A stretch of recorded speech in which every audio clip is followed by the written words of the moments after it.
I'm going to start by asking you guys a question. When you think of nicotine, do you have a positive disposition towards it or a negative disposition towards it?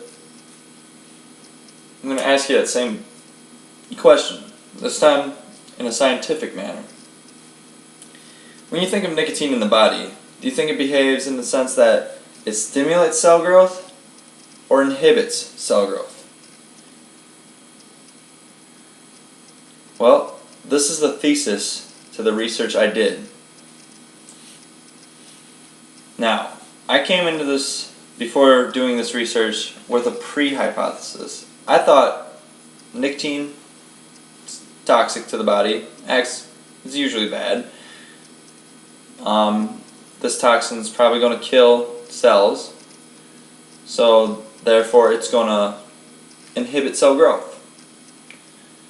So this wasn't my actual hypothesis, but later on I'll explain that I had to change this idea too.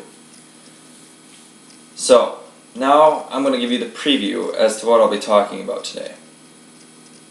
To start off, I'm going to talk about why I changed my hypothesis.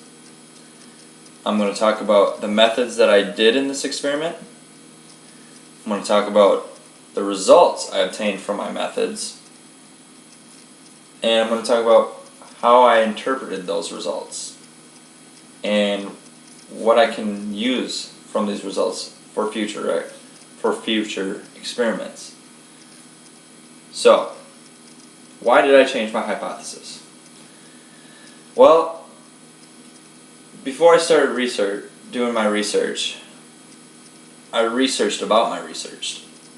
I researched the effects of nicotine on cells, in specific lung cancer cells, and this research was done by Ying Zhang, Jeffrey D. Ritzenthaler, Jesse Roman, and Shuwei Han, and it involved nicotine interacting with lung cancer cells, and they found that it stimulated their growth, the growth of lung cancer cells.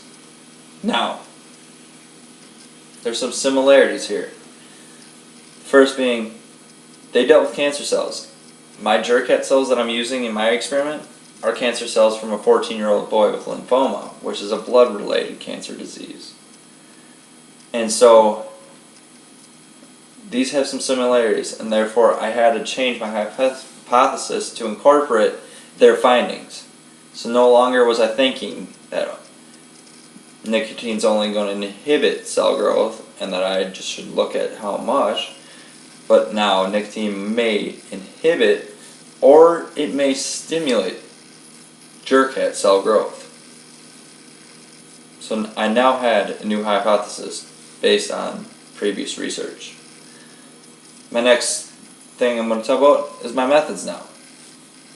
Throughout my entire method, sterility was key. Everything was done under a fume hood where oxygen was continuously being flown in and keeping the environment in a sterile condition, and every utensil used in the experiment was also sterile. Now,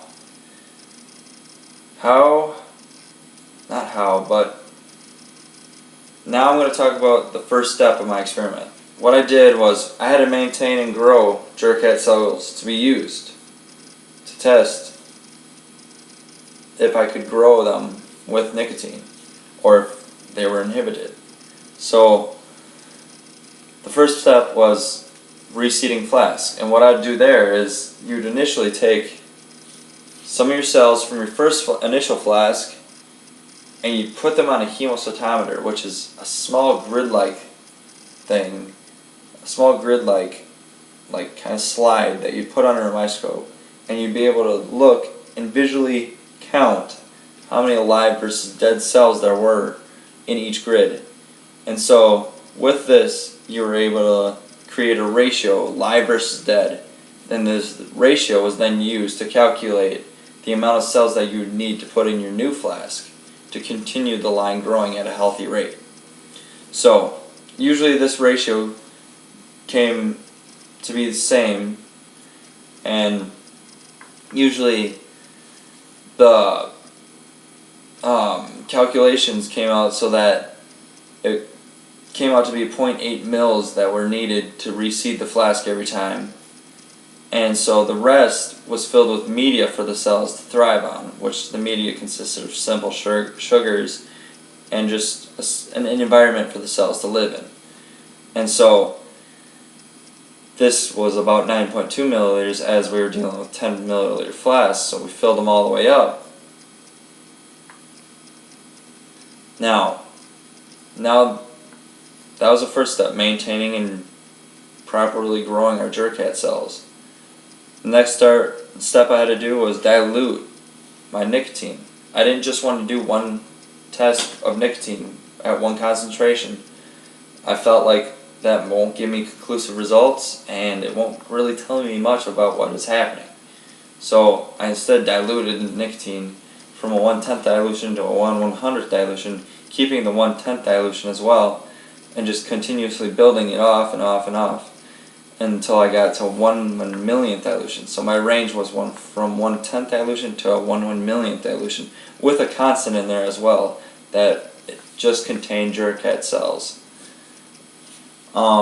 Throughout all dilutions, the same amount of Jurkat cells were introduced as well, to be noted.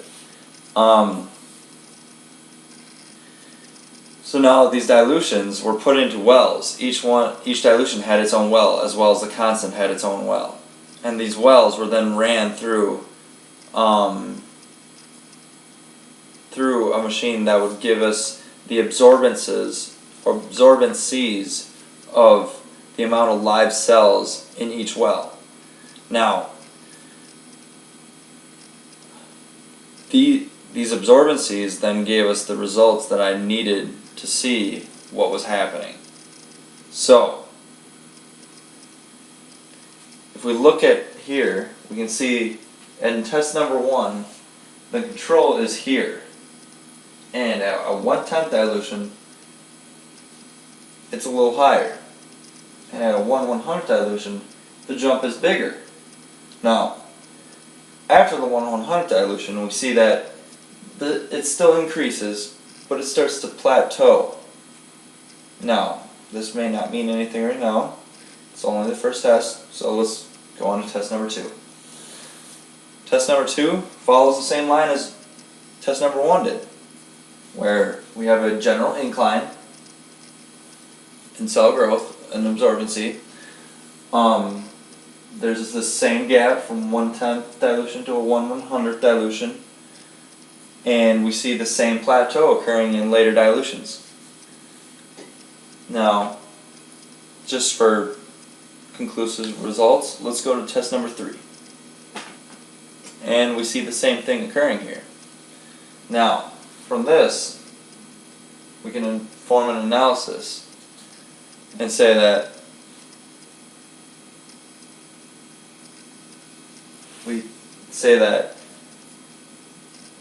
due to this incline, we can say now that nicotine stimulates Jurkat cell growth, and that in the range of 1/10 dilution and 1/100th dilution, there's a concentration of nicotine that is most efficient in stimulating cell growth. Now, what it is, that's for future research for me to do. I have to limit that range down to a specific concentration now. So that's something I may do in the future. And the plateau can be explained also. So what we're seeing here is that all these were done in wells where the cells kept growing in every well due to the nicotine. But as the cells were growing, they were also dying. So cells were dying and growing, but where did those dead cells go to? They just accumulated and accumulated and accumulated. So therefore, the cells were stuck in a stasis where they couldn't exceed a growth limit. Essentially, they had a quota, or a limit, so to say. And once they hit that limit, they just kept going. And if we would have continued this experiment for longer, we would have seen that eventually it would have plummeted back down. until no cells were alive, because essentially the cells would all be dead. So that's why we're seeing this plateau, why there's not much growth occurring anymore. So another future research that I could possibly be doing is, now that I know that nicotine stimulates Jurkat cell growth, learning the mechanism behind it and seeing, is it similar to the mechanism that Ying Zhang, Jeffrey D. Ritzenthaler, Jesse Roman, and Shuwei Han found with their experiment involving lung cancer cells and nicotine. So now I'm going to go over just a brief review of what my experiments found. First, nicotine acts as a stimulant towards Jurkat cell growth. Second, I found an effective concentration range of nicotine that stimulates cell growth between 1/10 dilution and 1/100 dilution. And finally, I found, and that was actually it, sorry. That was about it. In conclusion, now that I know that nicotine stimulates cancer cell growth, that perhaps I should dive a little bit deeper this time now, become a little bit more ambitious and look at the mechanism behind it and compare it to other people's mechanisms, and also look at maybe what concentration, if I can narrow it down to a specific concentration, to see the most significant results. Thank you.